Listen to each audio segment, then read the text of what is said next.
Hello friends, welcome back to just vibes. ఈరోజు ఈ వీడియోలో 2024 సంవత్సరంలో వస్తున్నటువంటి సూర్యగ్రహణం అనేది మన భారతదేశంలో ఉంటుందా లేదా అనేటువంటి డీటెయిల్స్ తెలుసుకుందాం.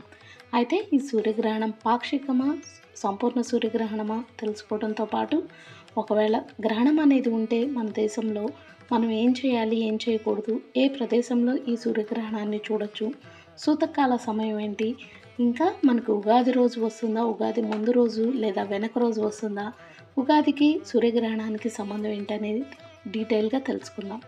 దానికన్నా ముందుగా మీకు కనుక నా ఛానల్ నచ్చితే తప్పకుండా లైక్ చేయండి, షేర్ చేయండి, సబ్స్క్రైబ్ చేసుకోండి. ముందుగా మనకైతే 2024 సంవత్సరంలో 4 సార్లు గ్రహణాలు ఏర్పడనున్నాయి. వీటిలో 2 సూర్యగ్రహణాలు, 2 చంద్రగ్రహణాలు అయితే ఏర్పడనున్నాయి. మనకి అమావాస్య తిథి రోజున సూర్యగ్రహణం అనేది ఏర్పడుతుంది. మరి ఈసారి మొట్టమొదటి సూర్యగ్రహణం అనేది ఎప్పుడు ఏర్పడుతుందో తెలుసుకుందాం.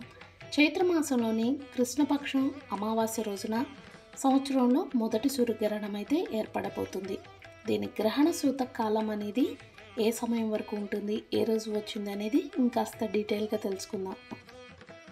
2024 సంవత్సరంలో వస్తున్న మొట్టమొదటి సూర్యగ్రహణం ఎప్పుడు ఏర్పడుతుందంటే ఏప్రిల్ 8వ తేదీ సోమవారం నాడు ఏర్పడనుంది. మొదటి సూర్యగ్రహణ సమయం ఏంటంటే ఏప్రిల్ 8వ తేదీన రాత్రి 9 గంటల 12 నిమిషముల నుండి 1 గంట 25 నిమిషముల వరకు ఉంటుంది. అంటే సూర్యగ్రహణం ఏర్పడే మొత్తం సమయం 4 గంటల 39 నిమిషాలు అయితే ఉంటుంది. మరి ఈ ఏడాదిలో వచ్చేటువంటి మొదటి సూర్యగ్రహణానికి సూతకాలం అనేది ఏంటి అనుకుంటున్నారా? చైత్రమాసంలో కృష్ణపక్షం అమావాస్య రోజున ఈ సంవత్సరంలో మొదటి సూర్యగ్రహణం ఏర్పడింది. దీనికి గ్రహణ సూతకాలం ఏప్రిల్ 8వ తేదీ ఉదయం 9 గంటల 12 నిమిషాలకి ప్రారంభమవుతుంది. జ్యోతిష్య శాస్త్రం ప్రకారం సూర్యగ్రహణ సూతకాలం 12 గంటల ముందు ప్రారంభమవుతుంది. అయితే ఈ సూర్యగ్రహణం భారతదేశంలో కనిపించదు. దీని కారణంగా సూతకాలం అనేది భారతదేశంలో ఉండదు.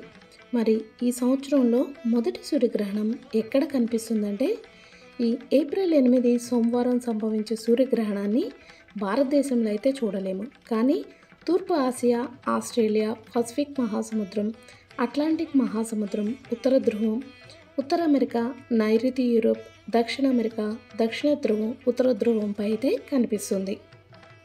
మరి సూర్యగ్రహణ సమయంలో ఏం చేయకూడదు, ఈ సమయంలో ఇంటి నుంచి బయటికి రాకూడదని, అలాగే సూర్యగ్రహణాన్ని నేరుగా కళ్ళతో చూడకూడదని చెప్తారు.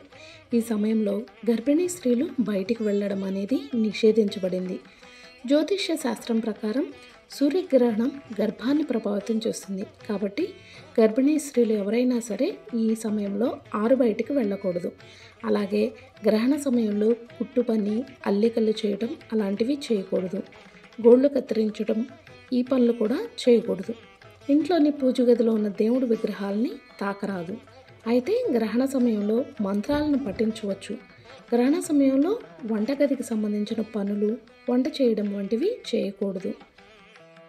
మరి ఈ సూర్యగ్రహణానికి ఉగాదికి సంబంధం ఏంటనుకుంటున్నారా? మనకి ఏప్రిల్ 8వ తేదీన సూర్యగ్రహణం అనేది ఉన్నది. మరి ఏప్రిల్ 9వ తారీఖున మన నూతన సంవత్సరమైన ఉగాదిని జరుపుకుంటాము.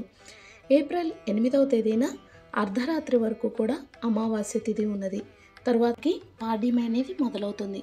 పాడ్యమి ఏప్రిల్ 8వ తారీఖున 11 గంటల 30 నిమిషాల తర్వాత నుంచి పాడ్యమి మొదలు. కాబట్టి మనకి ఏప్రిల్ 9వ తారీఖున పాడ్యమి ఉన్నది. కాబట్టి ఈ రోజునే ఉగాదిని జరుపుకుంటాము.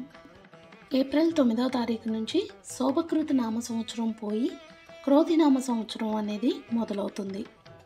కాబట్టి మనం ఉగాదిని ఏప్రిల్ 9వ తారీఖు జరుపుకోవచ్చు.